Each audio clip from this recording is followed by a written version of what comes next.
Bonjour à tous. Tout d'abord, je tenais à remercier Jean-Marie Tarascon pour m'avoir invité à parler d'une technique spectroscopique, donc la résonance paramagnétique électronique, qui est une technique que l'on connaît un peu moins que sa sœur jumelle, qui est la résonance magnétique nucléaire. Les gens connaissent bien la résonance magnétique nucléaire, de par le fait qu'elle est largement utilisée en chimie, mais qu'elle a aussi d'énormes applications dans le domaine médical. Tout le monde connaît l'IRM, l'imagerie par résonance magnétique. Eh bien, la RPE, en fait, va s'intéresser aux propriétés des électrons. Donc, comme Jean-Marie l'a mentionné, la RPE, c'est résonance paramagnétique électronique, mais c'est une technique que l'on trouve sous différents acronymes. Vous allez aussi trouver l'acronyme anglo-saxon, qui sera électron spin, résonance. Là, on s'intéresse aux propriétés du spin de l'électron, alors que dans la partie RPE, en Europe, on s'intéresse aux phénomènes physiques, le paramagnétisme. Et aujourd'hui, ce que l'on trouvera un petit peu plus dans la littérature, ce que l'on commence à trouver, c'est le pendant, en fait, de la RMN, et on parle plutôt de IMR pour Electron Magnetic Resonance.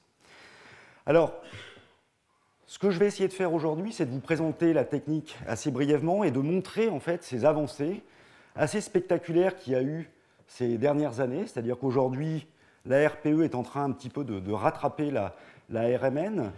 Alors pourquoi ? Tout simplement parce que vous savez peut-être, mais en RMN, il y a des nouvelles techniques qui apparaissent, qu'on appelle la polarisation dynamique nucléaire, où en fait on va mettre des agents paramagnétiques, on va les exciter avec des micro-ondes et on va augmenter en fait la sensibilité. Donc il y a en fait une espèce de confluence en fait entre les deux techniques. Alors ce que je vous présenterai aujourd'hui, eh bien c'est des choses relativement assez modernes où maintenant on peut faire de la RPE au niveau impulsionnel comme on le fait en RMN. Alors c'est vrai que ça peut paraître trivial. La RMN impulsionnelle, on la connaît depuis à peu près les années 70. Il aura fallu attendre quasiment la fin des années 90 pour voir la RPE impulsionnelle arriver. Je vous dirai pourquoi. Et puis, beaucoup plus récemment, ce que vous pouvez voir ici, eh bien, c'est au même titre que l'IRM, on sait faire aujourd'hui de l'imagerie par résonance paramagnétique électronique. Alors, tout d'abord, un petit peu d'histoire. La RPE, c'est une technique donc, qui a été découverte par Yevgeny Zavoïski, donc, qui était russe, et qui a réalisé une première observation d'un signal RPE en 1945, ici, sur un cristal de chlorure de cuivre. Alors à cette époque-là, on peut voir qu'il travaille, donc c'est une technique magnétique, il travaille à 133 MHz avec des champs relativement assez faibles, 4,76 millitesla. Aujourd'hui, la RPE est une technique qui travaille dans le domaine des micro-ondes, principalement aux alentours de 9 GHz. Alors, très rapidement, en fait, les physiciens que l'on connaît et qui ont développé la RMN, Purcell, Bloch, tout le monde connaît les équations de Bloch, eh bien, ces gens-là ont développé, en fait, directement la RPE. Alors, ce que vous pouvez voir ici, j'ai réussi à me reprocurer ça, c'est le premier spectromètre qui a été construit par Zavoïski. Alors ici, on peut voir, il y a une espèce d'aimant, là, hein, c'est un électroaimant. Il avait une petite source radiofréquente, en fait, qui venait créer un champ B1 au sein d'une cavité. Et en fait, l'interaction de ce champ B1 avec le champ statique magnétique, eh bien, crée en fait, tout simplement, une transition d'énergie. Le cuivre, à l'état 2+, est un D9. Il a un spin électronique de 1,5. Donc, vous le verrez plus tard. Eh bien, on observe une transition d'énergie.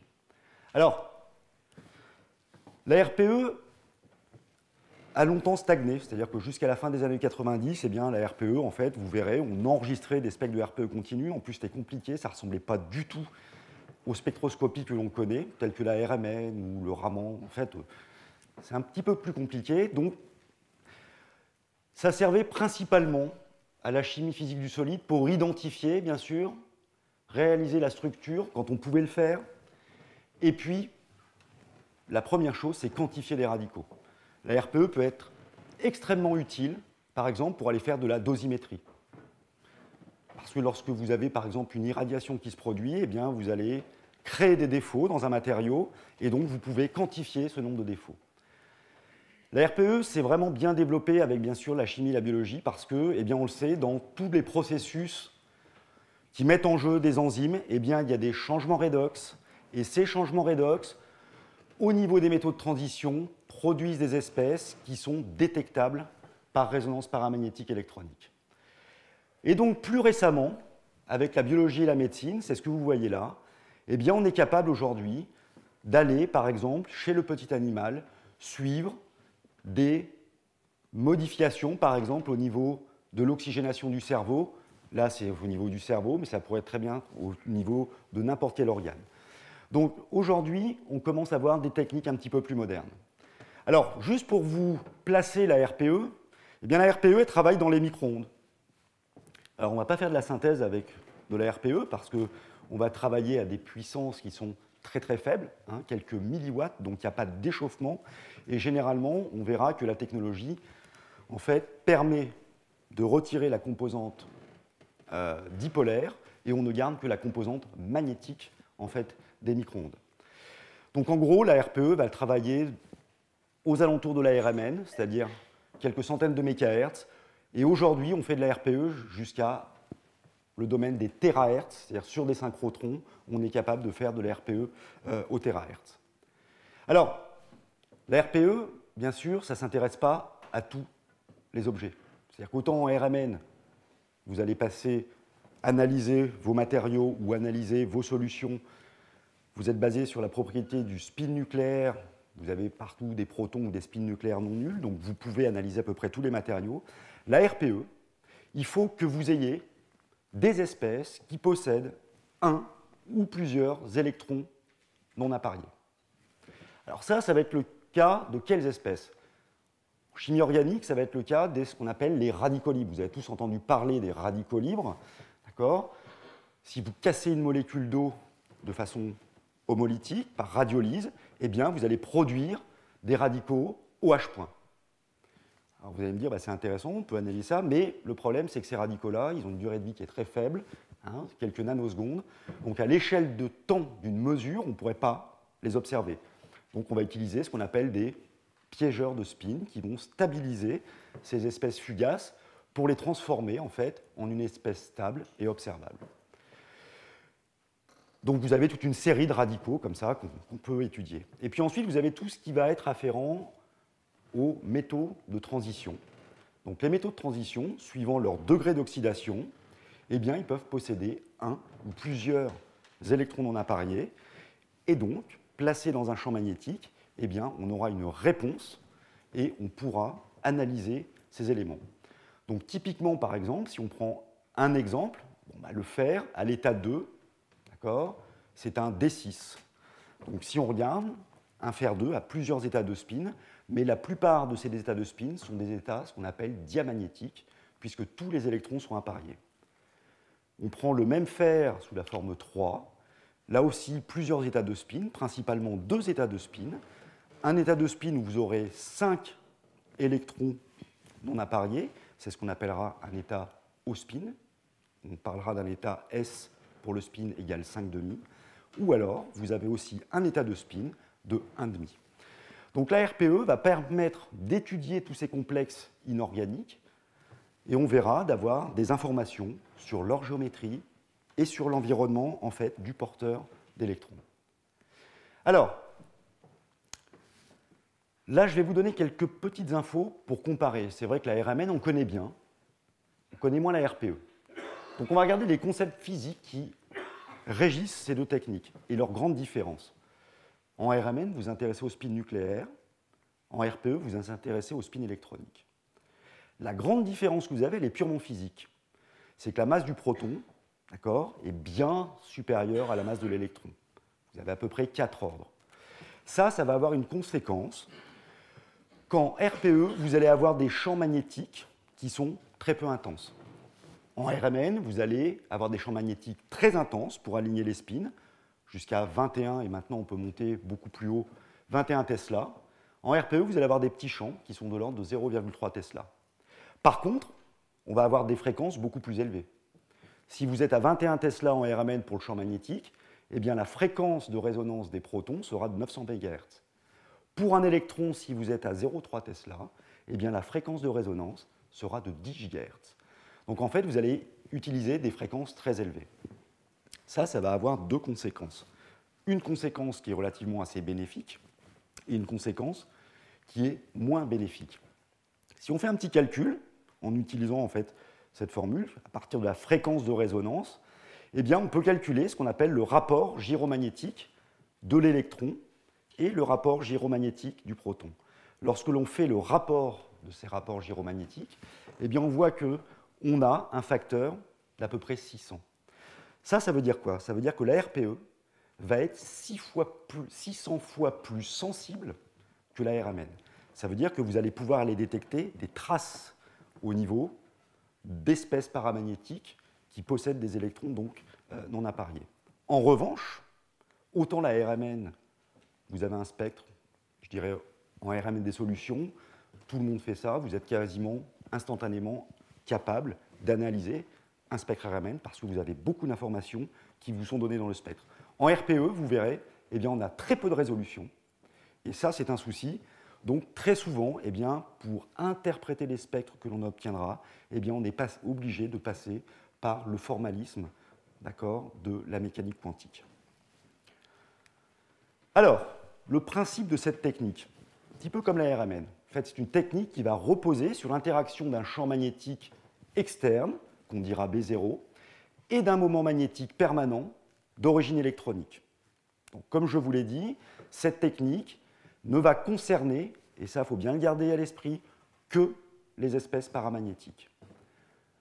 Les radicaux organiques, les métaux de transition, les terres rares, tout ce qui possède des électrons non appariés. Alors, le premier terme de cette spectroscopie, c'est ce qu'on va appeler l'effet Zeeman. En fait, en première approximation, on va dire que l'électron, il peut se comporter comme un petit barreau aimanté. Lorsque l'on va le placer dans un champ magnétique, eh bien, qu'est-ce qui va se passer? On va avoir deux populations.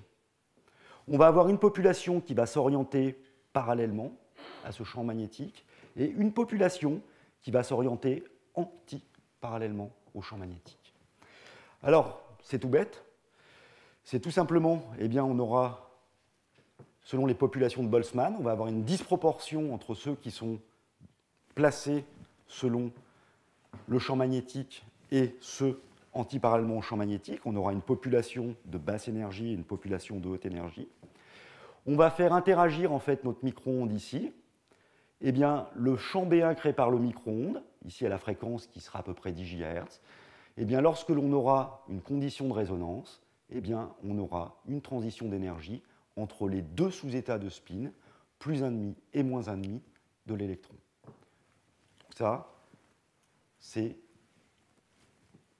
le concept de base en fait, de cette spectroscopie. Alors c'est vrai qu'on peut trouver assez bizarre quand on fait de la RPE, quand vous regardez dans la littérature, eh bien, c'est la seule spectroscopie où vous n'observez pas une transition d'absorption. Toutes les spectroscopies, généralement, vous observez une transition d'absorption. Ici, vous observez la première dérivée. Alors en fait, cette première dérivée provient tout simplement d'un artefact expérimental, c'est-à-dire que le champ magnétique statique B0 n'est pas suffisant à lui seul pour lever en fait, cette dégénérescence, et on rajoute des bobines de modulation, qui ont un champ magnétique un peu plus faible, et ces bobines de modulation qui vont être détectées synchronement avec le champ magnétique, eh bien, vont avoir un effet dérivateur sur la courbe d'absorption. Alors, qu'est-ce qu'on va mesurer? Eh bien, on va mesurer, voilà, ici vous avez votre énergie, donc là vous avez la fréquence de votre spectromètre, donc généralement 10 GHz. Eh bien, vous avez, ça c'est égal à G, bêta B0. B0, vous le connaissez, c'est votre champ magnétique, donc c'est la valeur à laquelle va se produire en fait la transition d'énergie. Bêta, c'est une constante, c'est le magnéton de bord. Donc l'observable ici que vous allez avoir, eh bien, c'est ce qu'on appelle le facteur de l'onde électronique, et qui pour un électron libre, si vous aviez un électron tout seul, eh bien, vaut 2,0023. Eh bien, ce facteur G, il est gouverné par la structure électronique. Et tout écart à ce facteur G, eh bien, va vous renseigner non seulement sur la structure électronique de votre composé paramagnétique, mais aussi sur sa géométrie. Donc en gros, bah voilà, qu'est-ce qui va se passer, hein? Qu'est-ce qu'on va observer? On devra observer une absorption, on observe ici une première dérivée. Donc lorsque l'on rentre en résonance, d'accord, lorsqu'on est à la valeur du facteur G, eh bien, il se produit en fait une absorption du signal électromagnétique. Donc l'équation fondamentale de la RPE, je dirais, au niveau de l'électron, eh bien voilà, elle est ici. C'est tout simplement, on va mesurer le facteur G qui dépend du champ magnétique qui est directement relié à votre fréquence. Alors il faut bien voir que la RPE, dans la plupart des laboratoires, lorsqu'on a une RPE, elle fonctionne à 10 GHz. La RPE, on sait la faire comme la RMN à différentes fréquences, ou donc différents champs. Ça peut aller de quelques centaines de mégahertz jusqu'à quelques centaines de gigahertz, voire térahertz sur des synchrotrons. Donc bien sûr, eh bien, si vous augmentez la fréquence, le champ magnétique que vous devez avoir, bien sûr, va augmenter. C'est-à-dire que, en gros, si vous travaillez non plus à 10 GHz, mais par exemple à 263 GHz, qui sont les appareils commerciaux actuellement les plus hauts en champ, eh bien votre champ ici sera de 9,4 Tesla. Alors, là, contrairement à la RMN, on va avoir quelque chose de supplémentaire. C'est-à-dire que votre électron, il possède un spin électronique. Mais cet électron, il n'est pas tout seul. S'il était tout seul, je dirais, ça ne serait pas forcément intéressant de faire de la RPE. Votre électron, il est environné de noyaux. Et comme l'électron, c'est quand même basé sur la mécanique quantique, et qu'on sait qu'un électron, ça se délocalise, donc grosso modo, ça va un petit peu se balader dans son voisinage, eh bien, il va transférer en fait une partie de son information, sur les noyaux. Donc, qu'est-ce qui va se produire? Si vous avez cette densité de spin portée par l'électron, qui est bien sûr non nulle, c'est-à-dire que vous avez un état, on va dire, paramagnétique, eh bien, si vous avez à proximité un noyau qui porte un spin nucléaire, un proton par exemple, eh bien vous allez avoir un couplage entre cet électron, et le spin nucléaire. Donc ça veut dire quoi? Ici, vous avez, les deux transitions des sous-états de l'électron, plus 1,5, moins 1,5. Eh bien, chacun de ces sous-états, si par exemple ici on prenait, ça pourrait être le cas de la molécule H point, eh bien, chaque sous-état électronique va être subdivisé en deux sous-états nucléaires.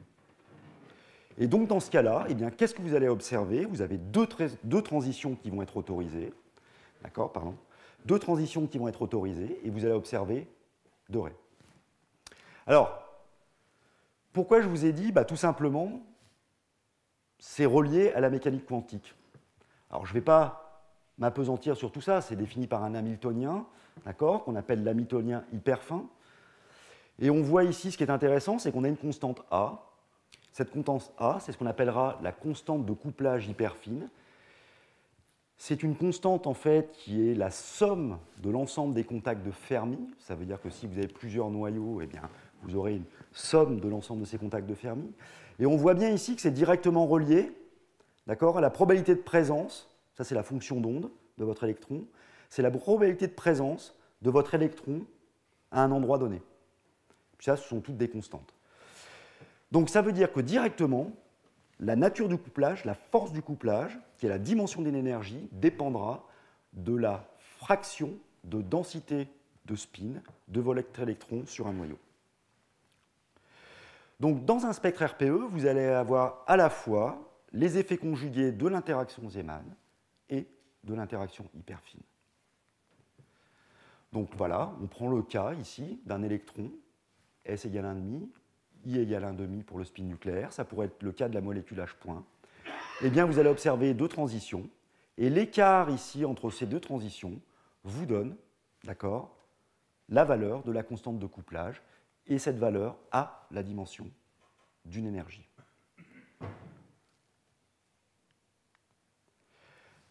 Alors, ça, c'est aussi pour vous donner, qu'est-ce qu'on peut observer comme noyau en couplage hyper fin. Tous les noyaux n'ont pas un spin nucléaire. Donc ici, proton, abondant, 100%, donc pas de problème, on va le voir. Deutérium, vous êtes 0,02%, vous ne le verrez jamais.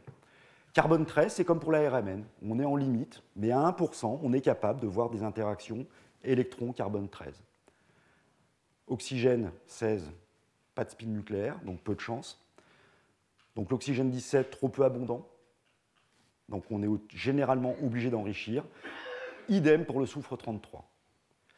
Alors au niveau des métaux de transition, de nombreux métaux de transition pour certains degrés redox, eh bien, vont présenter en fait des signatures de couplage hyper fin, le vanadium, le manganèse, le nickel, le cuivre et le cobalt aussi.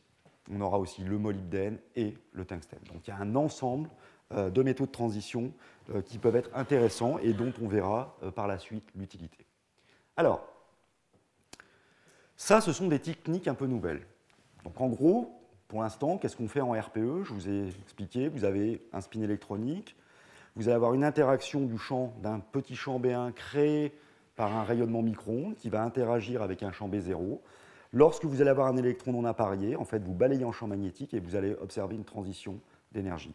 Maintenant, ce qu'on peut faire, eh bien, c'est directement aller exciter une transition à un champ magnétique donné, et là, transférer l'information par des séquences qu'on appelle d'écho de Hahn, tout le monde connaît ça en RMN, d'accord? Donc on va faire un écho qui consiste à faire une impulsion en pi sur 2, sur lequel on crée en fait une précession libre, et on va refocaliser tout ça par un pulse pi, et il s'ensuit un écho. Eh bien, on va transférer cette fois-ci, on va manipuler les spins, on va transférer l'information qui est portée par un électron, on va la transférer au noyau avoisinant. Et cette fois-ci, les observables, ce ne sera plus l'électron, mais directement les noyaux qui sont autour du centre paramagnétique. Donc je vous en montrerai quelques exemples. On sait aussi faire de l'imagerie, et ça je vous le présenterai, c'est notamment la fin de mon exposé où je vous montrerai l'utilisation dans les matériaux d'électrodes. Alors le principe de l'imagerie, eh bien, il est comme pour l'imagerie RMN. Lorsque vous allez faire de la RPE, eh bien, qu'est-ce que vous faites? Vous balayez en champ magnétique et sans gradient, en fait, vous allez observer une transition d'énergie. Et donc, vous observez un spectre RPE. Maintenant, imaginez un matériau, d'accord, dans lequel vous avez des défauts, par exemple, des électrons célibataires. Si vous faites un spectre RPE, vous mesurez ça. Mais vous ne savez pas où sont les électrons. La seule chose que vous savez, c'est qu'il y en a. Vous pouvez intégrer cette raie, quantifier la quantité, mais en aucun cas dire où ils sont distribués dans le matériau. Donc, qu'est-ce qu'on va faire pour ça? Eh bien, on va, à notre champ magnétique principal, on va rajouter des bobines de gradient de champ qui vont conduire à un champ B', d'accord, qui sera un champ résultant. Donc le spectre que l'on mesurera, d'accord, il aura une forme de raie différente de celui-là, puisqu'il est soumis en fait à un gradient de champ additionnel, et il s'ensuivra dans la fonction signal du spectre, eh bien, une fonction de distribution du profil de concentration des électrons dans le matériau. Alors, pour faire ça, pour imager quelque chose, d'accord, vous avez deux solutions. Quand vous voulez encoder un signal dans l'espace, eh bien, soit vous allez faire tourner votre échantillon, d'accord, dans le spectromètre pour une valeur de gradient de champ donné, ou vous allez faire tourner vos bobines de gradient. Tourner un échantillon, ce n'est pas possible, et tourner les bobines de gradient, ce n'est pas possible non plus. Donc le seul moyen qu'on a de faire ça, eh bien, c'est d'utiliser une propriété, c'est qu'en fait, eh bien, vous allez faire passer dans vos bobines, là vous avez l'expression en fait, de vos gradients, si vous avez un système à 3 dimensions, eh bien, en fait, qu'est-ce qui va se passer? Pour générer un champ magnétique, qu'est-ce que vous faites? Vous prenez une bobine de cuivre, tout le monde connaît ça, on fait passer du courant, et il s'ensuit un champ magnétique résultant. En fonction de l'intensité du courant, eh bien, vous faites varier l'intensité du champ magnétique si vous avez un nombre de spires constant et une section de cuivre constante. Mais c'est généralement le cas dans vos bobines. Et bien donc, vous allez avoir une proportionnalité, en fait, d'accord, liée à l'intensité du courant. Donc ça, qu'est-ce qui va se passer? Eh bien, ces courants-là vont être directement reliés à un jeu de coordonnées polaires. Ça veut dire quoi? Ça veut dire que si vous faites varier l'intensité d'un courant, ça revient à faire varier, en fait, les angles que vous avez, d'accord, de votre champ magnétique par rapport à l'échantillon. Donc, on va faire comme ça on va pouvoir faire varier, en faisant varier l'intensité dans nos 3 bobines de courant, si on a la 3 dimensions, eh bien on va générer un jeu de coordonnées polaires, donc avec 2 angles principalement, un qui va varier de 0 à 90 degrés et un qui va varier de 0 à 360 degrés. Et comme sous gradient, en fait, votre signal que vous mesurez, c'est à la fois le signal qui subit le gradient convolué du signal qui n'a pas subi le gradient, eh bien on va déconvoluer en fait ce signal, d'accord? Et le fait de passer dans l'espace de Fourier, eh bien, on va avoir un jeu de coordonnées polaires, et le but, c'est de remonter aux coordonnées cartésiennes. Eh bien, on utilise tout bêtement un algorithme, alors c'est le plus simple, tout le monde connaît ça, c'est la transformée de Fourier en 3 dimensions, si on est en 3 dimensions, ou en 2 dimensions, ou en 1 dimension, si on veut faire de l'imagerie en une seule dimension. Eh bien, qu'est-ce qu'on va obtenir à partir de ça? Tout simplement, on va remonter à une densité de spin, à une distribution de densité de spin dans le matériau. Ça veut dire, lorsque vous allez avoir un matériau qui contient des espèces paramagnétiques, qu'est-ce que vous faites? Eh bien, vous visualisez tout simplement la densité de spin au sein du matériau. Donc là, je vous ai mis une petite photo pour vous montrer. Voilà, hein. Donc là, vous avez un électroaimant. La RPE, ça se fait avec un électroaimant. On n'a pas besoin de champ magnétique très intense. On a nos bobines de gradient ici additionnelles. Donc vous voyez, ça ne bouge pas, c'est fixé. Là, vous avez votre cavité, ce sont des résonateurs qui ne bougent pas non plus. L'échantillon est placé au milieu. Donc on va faire varier l'intensité dans nos bobines de courant. Alors, juste un petit exemple comme ça sur des matériaux. Là, c'est pour, on va dire, voilà. On peut analyser de la matière ancienne, de la matière carbonée ancienne, donc des vieux scherts, en fait.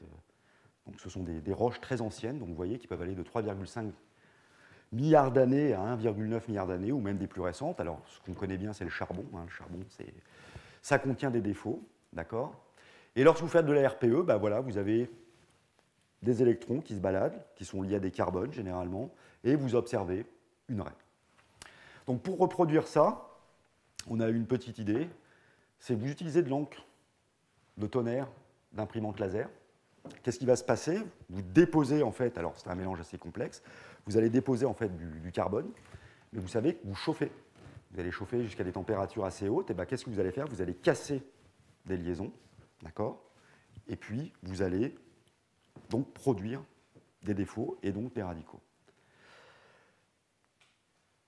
Donc imaginez, vous prenez un tube de quartz, 4 mm, généralement on travaille avec ça. Vous écrivez quelque chose sur un petit morceau de papier avec votre imprimante laser. Comme la RPE, on a aussi voulu montrer que c'est une spectroscopie de bulk, c'est-à-dire qu'on ne fait pas de la surface. Bah, votre petit morceau de papier, vous le plongez au cœur de silice, qui, elle, ne contient pas de signal paramagnétique, il n'y a pas de défaut dans la silice, généralement.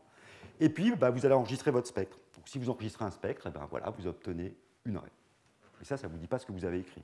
Là, vous pouvez mesurer la concentration en défaut, mais ce n'est pas ce que vous avez écrit. Et bien, lorsque vous allez faire l'image, par exemple, ici, voilà, on avait écrit CNES, hein, eh bien, vous allez ici, voilà, imager quelque chose que vous avez écrit. Donc là, on valide le fait qu'on sait imager des objets, d'accord, par résonance paramagnétique électronique. Et ce que vous voyez ici, eh bien, c'est relié directement. Plus c'est rouge, bah, plus il y a de défauts. Hein, et puis moins c'est rouge, bah, moins il y a de défauts. Ça veut dire qu'en gros, ça vous ne le voyez pas. Quand vous imprimez au laser, ça vous paraît parfaitement homogène. Mais en fait, quand il se crée des défauts dans le tonnerre, eh bien en fait, c'est tout à fait inhomogène. Alors, la RPE, moderne, on va dire, ça va servir à quoi? Qu'est-ce qu'on va faire? Aujourd'hui, on cherche à aller de plus en plus loin dans la recherche des informations. On va essayer d'avoir des informations structurales, c'est-à-dire de mieux comprendre les matériaux. Donc ça, généralement, eh bien, on va utiliser ce qu'on appelle les techniques modernes par écho de spin. C'est toute la RPE impulsionnelle. Et puis, très récemment, c'est voir comment se distribuent ces matériaux. Parce que jusqu'à maintenant, qu'est-ce qu'on faisait? Il y a des tonnes d'articles où les gens analysent des matériaux à l'état solide, et puis disent, on est capable d'intégrer une raie, on sait le faire très facilement, on mesure notre échantillon, donc on a un volume, où on le pèse, on a un poids, et puis on dit, bah voilà, j'ai intégré mon spectre, j'ai tant de spin par gramme ou par centimètre cube. Mais ça, vous ne savez absolument pas si c'est homogène, inhomogène, quelle est la fraction de votre échantillon qui contient en fait soit des défauts, soit des éléments paramagnétiques. Vous ne savez pas. Vous avez arbitrairement pris un morceau d'échantillon, mesuré, et puis vous en avez déduit que votre échantillon contenait tant de spin par centimètre cube ou par gramme. Mais ça peut être supporté que par quelques pourcentages seulement du volume ou de la masse. Donc, l'imagerie permet aujourd'hui justement de pouvoir aller réaliser ces études de distribution spatiale en fait, des défauts ou des éléments paramagnétiques. Alors, je vais vous prendre des exemples dans les deux cas. Je vais vous montrer comment on peut obtenir des informations structurales par RPE impulsionnel. Et puis, donc là, on va plutôt travailler sur soit des matériaux où on a très peu d'informations, ou alors des matériaux où on a déjà un petit peu d'informations et on veut aller beaucoup plus loin. Et puis après, je vous parlerai d'imagerie. Alors, voilà, ici, un exemple. C'est un verre de vanadophosphate. Donc, lorsque vous faites un verre de vanadophosphate, vous intégrez du V2O5. Qu'est-ce qui va se passer? Normalement, le V2O5, c'est du UV5, donc c'est diamagnétique, mais il se produit du redox lorsque vous faites un verre, et donc vous avez la formation de vanadium 4+. Alors, lorsque vous faites ça, fabriquez ce verre, vous allez mesurer le spectre RPE. Alors déjà, vous voyez, c'est un peu compliqué, on a pas mal de raies et tout. Bon. Vous savez que vous avez du vanadium 4. Vanadium 4, on sait, spin nucléaire, 7,5. Ça veut dire qu'en gros, si vous avez un couplage électron-noyau, vous vous attendez à 8 raies. Seulement, c'est que ce n'est pas si compliqué, ce n'est pas si facile que ça. Le facteur G que je vous ai donné tout à l'heure, je vous ai dit, le facteur G, il est isotrope, en gros. C'est-à-dire que je vous l'ai présenté comme un moyen-âge de l'ensemble des orientations dans l'espace. Seulement, c'est que ce facteur G n'est pas isotrope. D'accord? Ça veut dire qu'il a une valeur en X, une valeur en Y et une valeur en Z. Et en fait, il faut diagonaliser en fait, pour avoir la valeur propre directement de votre facteur G. Donc ça veut dire quoi? Ça veut dire que si, par exemple, vos trois valeurs sont différentes, ça veut dire que vous allez avoir un système, d'accord, qui sera orthorhombique, par exemple, et donc vous allez avoir trois valeurs propres pour votre facteur G. Ça veut dire que vous aurez 8 raies dans chacune des directions. Et puis si vous avez un système axial, eh bien vous allez avoir deux valeurs qui seront une valeur non dégénérée et une valeur doublement dégénérée. Donc vous aurez deux valeurs propres pour le facteur G. Donc c'est ce qu'on peut voir ici. Alors qu'est-ce qu'on voit? Ici, si on comptait les raies, le maximum qu'on pourrait attendre pour du vanadium, c'est 24. Ici, on n'en a pas 24, on en a une quinzaine, parce qu'il y en a qui se recouvrent. Donc ça veut dire quoi? C'est-à-dire qu'on est capable de mesurer les raies, on est capable d'aller identifier les facteurs G, je ne vais pas rentrer dans le détail, chacune des transitions nucléaires, et à partir de là, par exemple, ici, eh bien, on peut dire, voilà, on a du vanadium 4, parce que c'est le seul qui a un état redox. Bon, le V3 peut aussi en avoir, mais plus du moins proche du V5, on n'a que le V4. Et ensuite, on a deux valeurs de facteur G, deux valeurs de couplage hyper fin. Eh bien, on est capable de remonter à la géométrie du vanadium, c'est-à-dire la sphère de ligandation. Ici, on a un système axial. Mais voilà, vous avez l'information que sur le vanadium. Et vous avez de la chance parce que le vanadium a un spin nucléaire. Si le vanadium n'avait pas de spin nucléaire, vous auriez une raie. Et donc, pas d'information. Maintenant, le phosphate s'organise comment là-dedans? Ça, vous ne le savez pas. C'est-à-dire qu'en gros, sous chacune de vos raies, là, eh bien, la RPE est tellement peu résolutive que vous ne pouvez pas, vous n'avez aucun moyen de résoudre l'interaction hyperfine non résolue. Ça veut dire qu'en fait, comme vous avez des raies larges, le temps de relaxation T2 est très court, eh bien, les constantes de couplage, vous ne savez pas les résoudre. Qu'est-ce que vous allez faire? Si vous utilisez les RPE impulsionnels et que maintenant vous allez exciter, par exemple, sélectivement une raie, bah, qu'est-ce qui va se produire? Vous allez, sous cette raie qui contient des tas d'informations de couplage non résolues que vous ne voyez pas, vous allez transférer en fait l'information de votre électron vers tous les noyaux qui avoisinent. Et ben, c'est ce qu'on va obtenir ici sur ces cartes bidimensionnelles qui ressemblent à de la RMN. D'accord? Dans la diagonale, vous allez avoir toutes les fréquences de résonance de chacun des noyaux. Par exemple, le phosphore, à 10 GHz, pour un champ magnétique donné, ça résonne à 6 MHz. Donc ça veut dire que si vous avez une tâche à 6 MHz, eh bien, ça veut dire que vous avez du phosphore, ce qui est le cas ici. Et l'écart à la diagonale, si vous la mesurez, vous mesurez ça directement en MHz, eh bien, vous mesurez la constante de couplage, hyper fine. Ça veut dire c'est la force d'interaction entre l'électron et le phosphore. Mais il faut bien voir, là, c'est l'électron du vanadium qui voit le spin nucléaire du vanadium. Là, vous avez manipulé pour que le spin électronique du vanadium aille voir le spin nucléaire du phosphore, qui est plus loin. Et donc, à partir de là, je ne vais pas rentrer dans le détail, mais vous avez les couplages faibles, les couplages forts. C'est-à-dire que lorsque vos tâches, comme ici, sont écartées de 2 fois la fréquence du noyau considéré, eh bien, vous avez ce qu'on appelle un couplage fort, et vous pouvez directement ici mesurer la force du couplage. Donc, par exemple, ici, si on faisait une analyse de ce spectre-là, on est capable de voir ici 3 phosphores, un fortement couplé et 2 faiblement couplés. Et ce qu'on voit aussi, une petite tache ici, là, qui est vers 3,9 MHz, eh bien, ça, c'est du vanadium, non 4, c'est du vanadium 5, puisque lui, il n'est pas paramagnétique. D'accord? C'est directement le vanadium 4 qui voit le vanadium 5. Et puis là, c'est un petit peu plus compliqué, je ne rentre pas du tout dans le détail, parce que je ne vous ai pas parlé de toutes les interactions, mais vous le savez, dès que le spin nucléaire n'est plus demi-entier, c'est-à-dire que lorsque ça ne vaut plus 1,5, lorsque vous avez un spin nucléaire entier ou supérieur à 1,5, vous avez l'effet quadrupolaire, d'accord? Tout simplement parce que le noyau, sur ces noyaux-là, il y a une distribution de charge non sphérique et vous avez un moment quadrupolaire qui est produit. Mais je ne rentrerai pas dans le détail. Alors, maintenant, on va voir que ça peut être un outil extrêmement puissant. Là, vous aviez de l'information, vous aviez un vanadium, vous aviez déjà une interaction hyper fine entre un électron et le vanadium. Maintenant, vous voulez travailler sur la matière carbonée. Alors, pendant des années, les gens ont travaillé sur de la matière carbonée. D'accord ? Ils voulaient essayer d'analyser les charbons, les choses comme ça, pour essayer de trouver des biosignatures.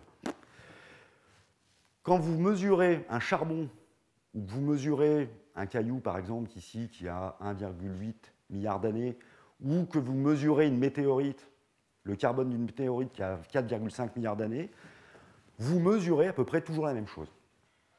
Et la seule chose que vous pouvez faire, c'est dire, bah voilà, je vais mesurer le facteur G. Globalement, les gens se sont échinés à 4 ou 5 chiffres après la virgule, mais entre un charbon et une météorite, le facteur G ne varie pas tant que ça. Donc, alors ça, c'était utilisé aussi pour le pétrole, plein de choses. Mais voilà, on n'a aucune information. Maintenant, avec les techniques de RPE impulsionnel, vous allez aller exciter cette raie.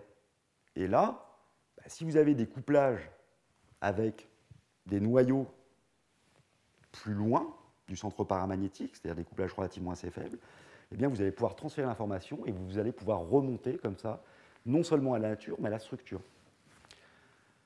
Et bien voilà, quand vous faites une carte bidimensionnelle, c'est-à-dire que là où vous n'aviez pas d'information, vous excitez cette raie, eh bien vous êtes capable de mesurer ici.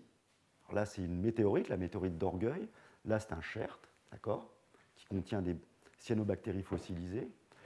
Eh bien, vous mesurez quoi? Vous voyez qu'il y a des protons, on peut s'y attendre, du carbone 13, on l'espérait.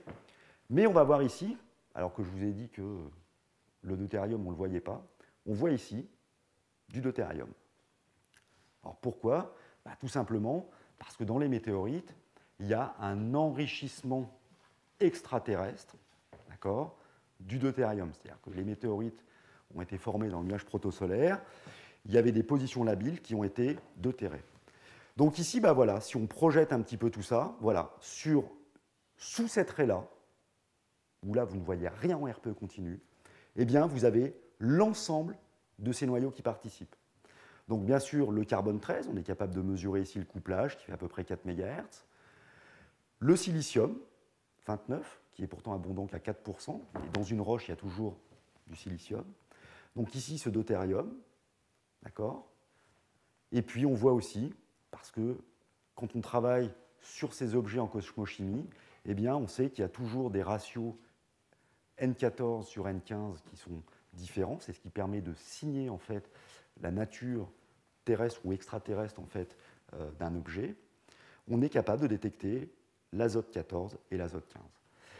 Donc là, c'est un exemple vraiment flagrant, c'est-à-dire que ces techniques-là ont permis, en fait, eh bien, de pouvoir remonter, en fait, à des choses dont on n'avait aucune idée, tout simplement par RPE continu.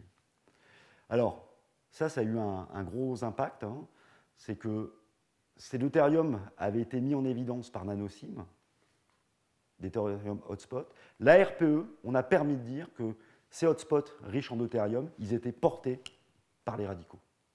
Ça veut dire qu'au moment de la maturation, en fait, de ces météorites, au niveau du nuage protosolaire, eh bien, en fait, il y avait des défauts qui étaient créés, d'accord, des radicaux qui étaient créés au niveau de chaînes carbonées, et ces chaînes carbonées s'enrichissaient directement en deutérium. Alors l'enrichissement, il n'est pas énorme, hein, il est de 1 à 2%, mais on est dans le seuil de détection de la RPE, comme on pourrait l'être de la RMN. Alors vous allez me dire, on pourrait essayer de faire de la RMN du deutérium, mais non. C'est que là, on a des concentrations de matériaux qui sont extrêmement faibles. La RMN n'est pas assez sensible. Nous, on peut faire ça en RPE parce qu'on est à peu près 1000 fois plus sensible qu'en RMN.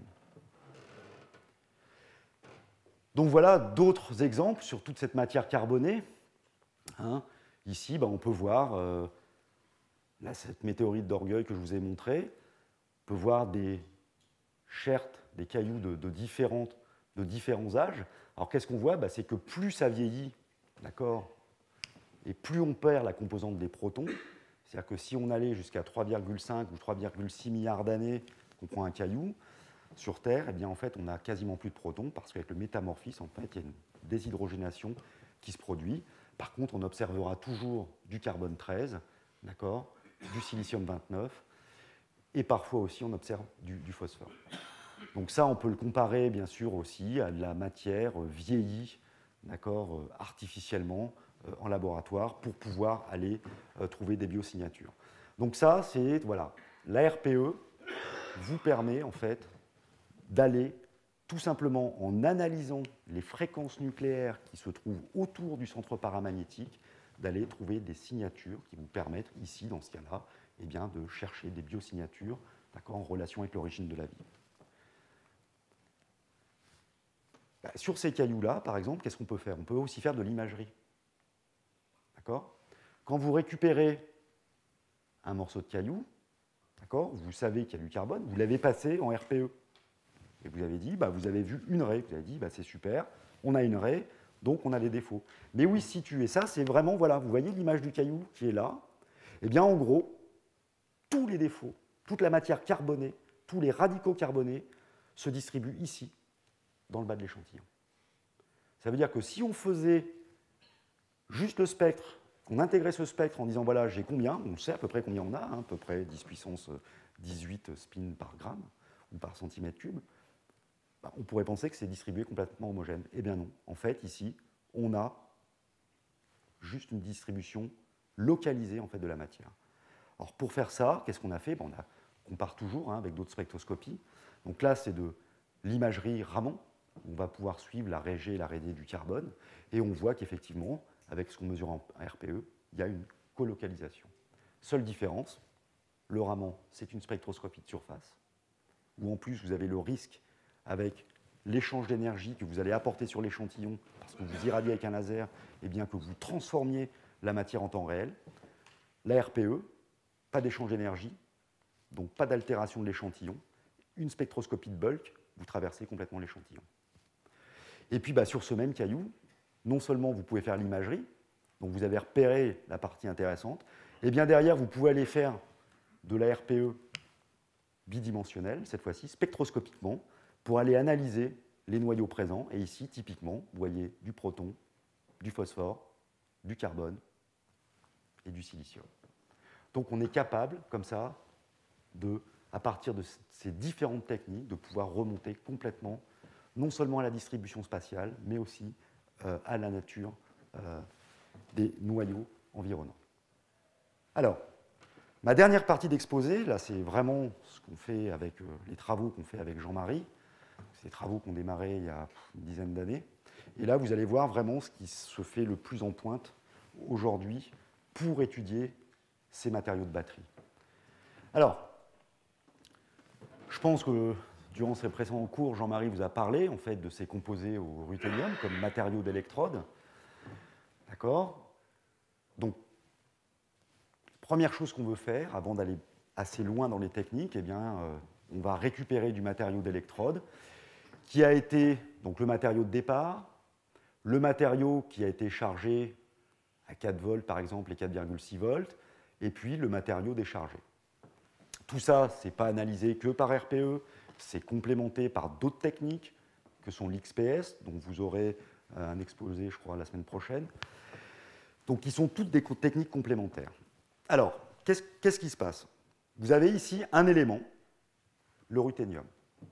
Le ruthénium, il a plusieurs degrés d'oxydation. D'accord? Il a des degrés d'oxydation où vous pouvez avoir des états paramagnétiques, et vous avez des degrés d'oxydation où vous n'avez pas d'état paramagnétique. Alors, pas d'état paramagnétique, il faut faire attention. Du moins, RPE silencieux à une certaine fréquence. Prenez le ruthénium, on part de composés au ruthénium 4. Ruthénium 4, bon, si hop, on jongle assez vite comme ça pour la structure électronique, on a un état de spin qui peut être un état de spin S égale 2. S égale 2, c'est un état de spin à la fréquence à laquelle on travaille, lié à une interaction faite entre les électrons qui n'est pas observable à 10 GHz. Ça veut dire que lorsque vous allez mesurer un composé au ruthénium 4, eh bien, vous n'observez rien. Et là, c'est le matériau de départ en fait, du matériau d'électrode. On sait qu'on part d'un ruthénium 4, pas de signal RPE. Voilà. Ensuite, on va passer en charge. Et là, qu'est-ce qui va se passer? On peut voir que lorsque l'on charge à 4 volts, ici, on a un spectre relativement assez fin. On peut mesurer le facteur G. Parce qu'en fait, on le sait, la structure électronique, le facteur G est gouverné par la structure électronique. Donc tout écart à la valeur de l'électron libre, c'est-à-dire G égale 2 approximativement, va vous renseigner sur le nombre d'électrons dans les couches D. Donc, si vous êtes supérieur à 2, eh bien vous avez plus que au moins 5 électrons dans les couches D. Si vous êtes inférieur à 2, vous avez moins de 5 électrons dans les couches D. Donc là, si on regarde, on est à température ambiante, on mesure, on est inférieur à 2. On est inférieur à 2, ça veut dire qu'on a un nombre inférieur à 5 d'électrons dans les couches D. Donc ici, eh bien, on est en présence d'un ruthénium 5. Par contre, si on regarde à 4,6 volts, on voit que le spectre change. On a quelque chose de beaucoup plus large, et le facteur G, cette fois-ci, est au-dessus de 2. Donc là, on a très peu d'informations, parce qu'on est à température ambiante. Alors, qu'est-ce qu'on va faire? Quand vous avez des électrons, vos électrons, là, à température ambiante, ils vous disent, par exemple, pour le ruthénium, j'ai un caractère ruthénium 5, puisque le facteur G est inférieur à 2, mais vous n'avez pas d'informations sur la géométrie. Eh bien, généralement, ce qu'on fait en RPE, on va abaisser la température. On va travailler à très basse température, ce qui va permettre de localiser les électrons. Et là, si on prend les mêmes matériaux à très basse température, ici, à 4 degrés Kelvin, eh bien, on peut voir que sur notre matériau de départ, on n'a toujours pas de signal, c'est tant mieux.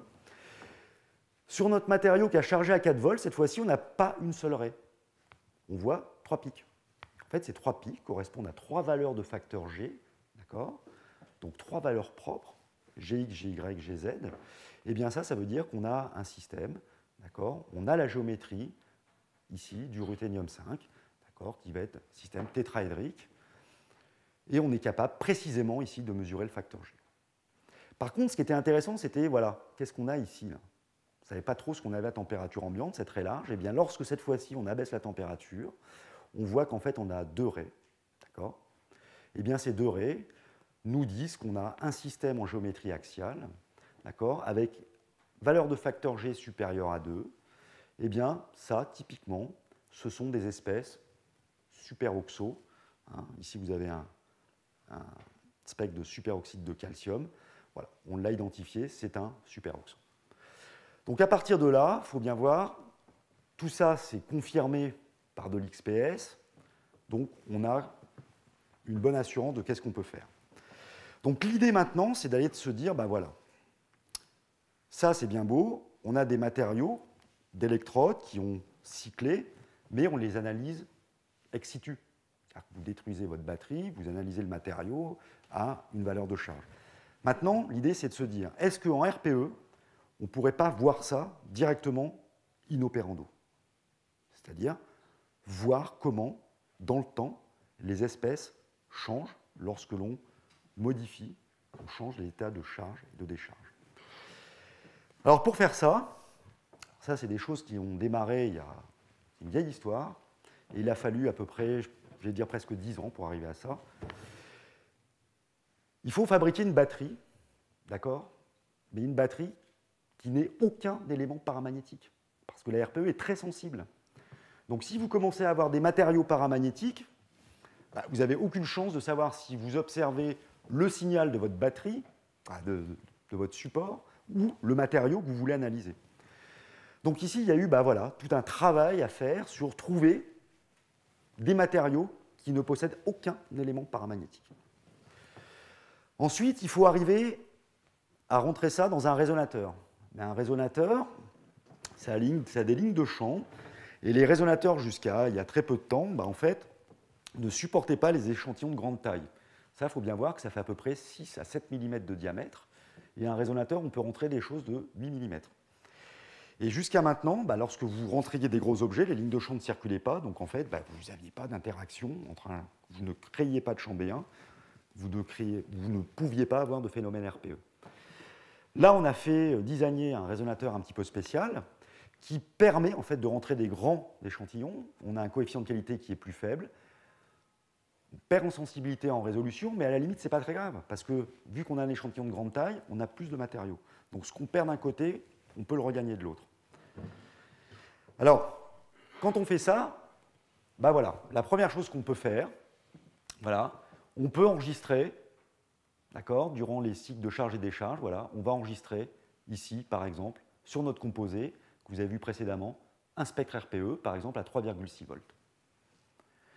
Là, qu'est-ce qu'on voit déjà? C'est différent de l'ex situ. On voit deux choses. On voit une raie assez large, ça, pas de souci, on sait que c'est le ruthénium 5. Et puis ici, on voit une raie très fine, très très fine. Puis une raie qui n'est pas tout à fait symétrique. On dirait que c'est une raie disonienne. Eh bien, en fait, cette raie-là, c'est lié à des micro- ou nano-agrégats de lithium métallique qui se forment au niveau de la feuille de lithium dans la batterie. Donc ça, pour le prouver, qu'est-ce qu'on a fait? On a fabriqué une cellule symétrique, où ici on a du lithium de chaque côté. On peut polariser cette cellule. Et bien, au cours de la polarisation, on peut voir que le signal apparaît, ce signal très fin au niveau métallique. Alors, maintenant, on va voir comment on est capable de faire ça. Voilà. Ici, on a une batterie. Et puis, on va partir en état de charge. Et on voit ici un signal RPE qu'on a déjà identifié, qui est notre signal de ruthénium 5. D'accord? Transformation de la phase ruthénium 4 peroxyde en ruthénium 5 peroxyde. Et on voit que le signal grimpe. Donc ça, directement en état de charge. On va passer plus haut, puisqu'on a vu qu'à 4,6 volts, on avait la formation d'espèces superoxo. Eh bien, lorsque l'on va augmenter, on voit que le signal du ruthénium 5 va disparaître, et on voit un changement ici, d'accord, de la position du spectre en facteur G. Et là, on a la formation, ici, d'espèces superoxo. Donc ça, directement monitoré au niveau de la batterie. Une fois qu'on a fait ça, on peut faire la même chose, on peut faire cycler directement la batterie.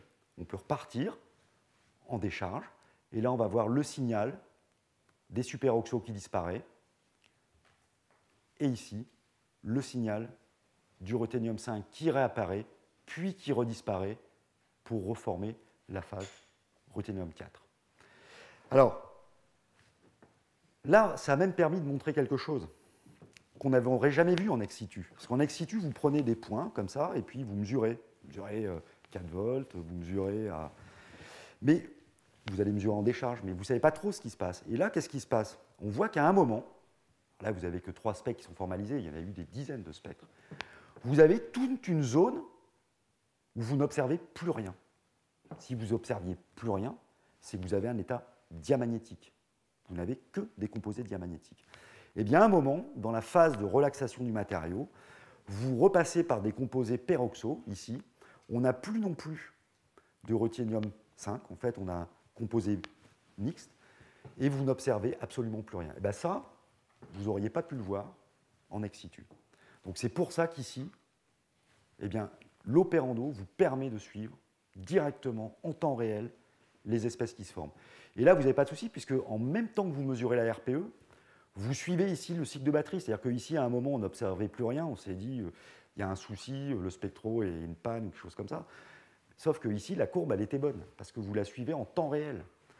Donc vous attendez, et puis d'un coup, hop, vous voyez le signal qui réapparaît. Donc ça veut dire que vous êtes capable de voir des transformations qui se produisent au niveau redox et au niveau chimique. Donc ça, c'est la partie spectroscopie. Mais maintenant, comment ça se distribue dans le matériau? Est-ce qu'on peut faire de l'imagerie inopérando pour voir comment tout ça se distribue? Eh bien oui. Donc ici, vous avez l'image de votre batterie, d'accord? Sur cette petite zone là qui fait à peu près 1 mm, eh bien vous avez votre lithium métallique, votre séparateur et votre composé d'électrodes. D'accord? Eh bien, lorsque vous allez monter à 4 volts, vous avez vu, vous avez du ruthénium 5 qui se forme. Donc ici, vous voyez que vous avez ici, en zone, alors tout ce qui est violet, là, il n'y a rien. Donc vous voyez ici, vous avez votre séparateur. Alors votre séparateur, vous allez me dire, ouais, mais si on regarde la taille du séparateur, on devrait être beaucoup plus large. En fait, on s'est rendu compte que dans le séparateur, parce qu'on a analysé tous les compartiments avant de faire l'imagerie en opérando, en fait, on a une diffusion de lithium métallique aussi dans les séparateurs.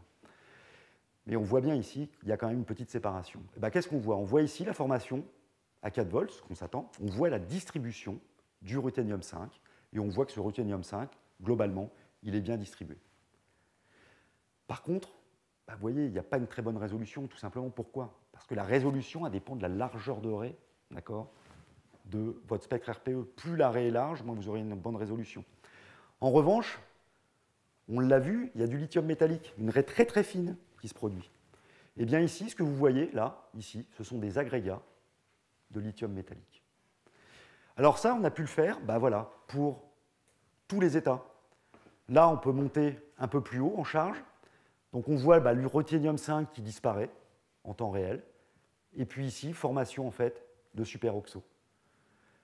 Là, on monte à 4,6 volts. Et bien ici, vous avez tous les espèces superoxo. Et ici, toujours ce fameux lithium métallique qui est persistant. Alors, pareil, le peroxo, il a une raie plus fine. On a une résolution qui est meilleure. On voit mieux la distribution. Par contre, on voit qu'il y a une différence d'homogénéité par rapport au ruthénium 5. Et puis enfin, lorsque vous revenez à l'état de décharge complet, eh bien en fait, ici, vous n'avez plus que des espèces diamagnétiques, mis à part les nano-agrégats ou les micro-agrégats de lithium, qui restent persistants, mais vous n'avez plus rien de l'autre côté du séparateur. Donc on est capable, comme ça, de suivre en imagerie, directement, non seulement en spectroscopie, la nature des espèces, mais par imagerie, leur distribution spatiale. Alors, ça, c'était une grande première, ça n'avait jamais été fait. C'est la première fois qu'on voit vivre en fait une batterie en temps réel, aussi bien au niveau spectroscopique qu'au niveau imagerie. Alors, est-ce qu'on peut aller plus loin? Oui, on peut aller plus loin. Parce qu'on voit bien que la résolution, elle dépend de la largeur de raie. Et donc, on est embêté, parce qu'en RPE continu, qu'est-ce que vous faites? Vous mesurez un spectre et la largeur de raie, elle est définie. Par contre, vous avez vu qu'on peut manipuler les spins. Et donc, si on manipule les spins, on va manipuler la relaxation électronique. Donc, on peut tout à fait manipuler le T2 et on peut manipuler le T1. Donc, ça, c'est des manips qu'on a fait. Alors, c'est des manips qui ont été faites sur la batterie symétrique lithium-lithium, on voulait voir un petit peu ces phénomènes de dendrites. Est-ce que la RPE pourrait essayer de montrer en temps réel la formation de dendrites de lithium au niveau d'une batterie? Quand vous faites l'imagerie d'une batterie symétrique, vous voyez, vous avez voilà, un gros pâté, là, vous avez du lithium métallique, et puis c'est tout. Maintenant, si vous pondérez en T1 ou si vous pondérez en T2, le T1, la relaxation longitudinale impose, vu qu'elle est la plus longue, son phénomène. C'est pour ça qu'en RPE continue, le T1 est toujours plus long de toute façon que le T2, donc le seul phénomène qui influe, c'est le T1. Par contre, le T2, si vous savez aller manipuler le temps de relaxation T2, eh bien vous allez sélectionner en fait certains types de spins électroniques, soit qui vont relaxer plus vite ou plus lentement. Ça, vous pouvez le faire. Eh bien, c'est ce qu'on a vu ici. Et ici, lorsque l'on fait ça, eh bien, on voit bien ici qu'on a des spots ici, et vraisemblablement ça, eh bien, ce sont des formations en fait, de dendrites de lithium qu'on ne voit pas ici. On n'a pas la résolution ici pour pouvoir faire ça. Donc ça c'est en cours, et ça, c'est vraiment, à mon avis, l'avenir, c'est de combiner des techniques de RPE impulsionnel et de combiner des techniques d'imagerie. Donc faire de l'imagerie, d'accord, où on va détecter un signal d'écho. Alors, perspective, bien sûr, dans ce genre de travaux, il y a un développement méthodologique, bien sûr. Là, on utilise des résonateurs commerciaux, je veux dire, qui n'ont pas des B1 qui sont fantastiques. Donc la résolution n'est pas forcément fantastique. On est obligé de travailler avec un minimum de 10 puissance 13 spins par gramme. Si on faisait des micro-résonateurs, eh ben, on pourrait descendre à des concentrations qui seraient 4 ou 5 ordres plus bas. On aurait des résolutions qui seraient submicrométriques. Donc là, on pourrait commencer à aller voir qu'est-ce qui se passe au niveau, on va dire, de quelques vingtaines, cinquantaines de nanomètres. Vous pourrez développer des micro-batteries. Donc là, bien sûr, voir des phénomènes encore plus fins, des imageries encore mieux résolues. Et puis, bien sûr, utiliser des séquences de techniques impulsionnelles et notamment, ça, c'est les choses qui se mettent en place, faire des techniques directement d'imagerie diffusionnelle. C'est-à-dire que là, en temps réel, pour des phénomènes rapides, on pourrait voir la diffusion en fait, des éléments dans le temps. Là, on reste quand même sur des aspects un peu plus statiques. Alors, en conclusion, si j'avais à résumer la RPE, c'est une technique très sensible par rapport à la RMN. C'est-à-dire qu'en gros, on est capable quand même de descendre à 10 puissance 12 spins par gramme. Donc ça, c'est pas mal. Alors ça peut avoir des grands avantages, mais ça peut avoir des inconvénients. C'est-à-dire que quand vous travaillez en RPE, il faut travailler assez proprement. Il ne faut pas prendre la spatule rouillée pour pouvoir prélever les échantillons, parce que vous allez avoir des oxydes de fer, du fer 3, et là vous allez avoir des signaux qui vont être immenses. Ce n'est pas du tout votre matériau, c'est juste des impuretés. Donc il faut vraiment travailler assez proprement en RPE. Par contre, la mise en œuvre est facile. C'est-à-dire qu'en gros, vous n'avez pas de préparation très particulière. Vous prenez un bout de matériau, vous le mettez dans un tube, vous l'analysez directement. Il n'y a pas de préparation particulière de l'échantillon. On peut passer des liquides, des solides, des poudres, on peut passer des objets pâteux. Quoi. Il n'y a pas de problème. On peut le faire assez facilement. Avantage technique non invasive. C'est-à-dire que vous n'allez pas détruire, vous n'allez pas modifier votre échantillon. Lorsque vous allez faire de la spectroscopie Raman, pourtant je suis dans un laboratoire de spectroscopie Raman et infrarouge, donc en Raman, vous tapez avec un laser, vous transformez votre matériau, même si vous prenez des précautions. Je veux dire, à la surface, vous pouvez avoir des modifications. Les techniques de résonance magnétique n'altèrent pas les matériaux. Et surtout, la spectroscopie et l'imagerie, vous travaillez sur le bulk. C'est-à-dire que vous analysez entièrement l'échantillon. C'est-à-dire que la surface contribue très peu par rapport à la masse de l'échantillon. Donc voilà, c'était à peu près tout ce que je voulais vous dire aujourd'hui sur la RPE, vous faire juste un petit overview de qu'est-ce qu'on peut faire aujourd'hui de moderne en RPE, et je vous remercie pour votre attention.